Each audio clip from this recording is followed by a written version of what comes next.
I met Susie probably about 25 years ago. She had a small gallery in London called Gallery 139. Then on, Susie exhibited me every year at the Battersea Affordable Art Fair, where she did really launch my career for me. And I think I exhibited with her for about 10 years.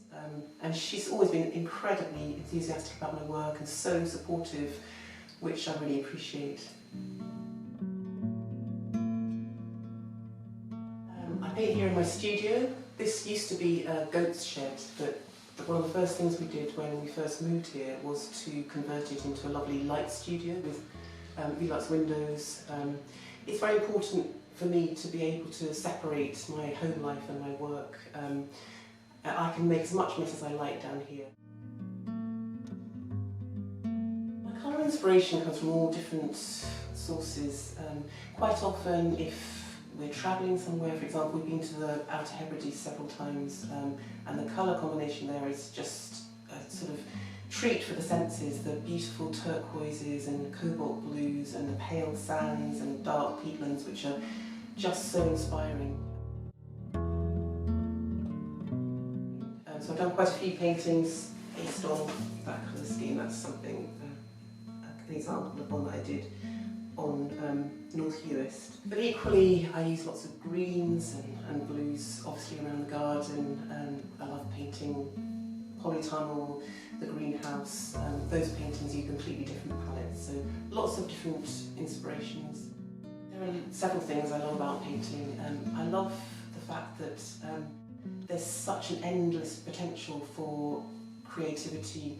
Obviously, two colours you put together, the textures you create, the subject of the painting, you never quite know what's going to happen, so it's an endless adventure. You can work for hours without realising what you've actually been doing, so you sort of lose consciousness, you go into a flow. And I love the fact that the end result is always such a surprise or such an adventure.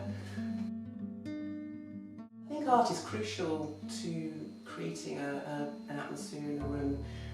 We've got lots of paintings on our walls, obviously, and we tend to place paintings quite carefully so that they complement each other, and equally you need to think about what furniture you've got in the room and what colour the walls are, etc.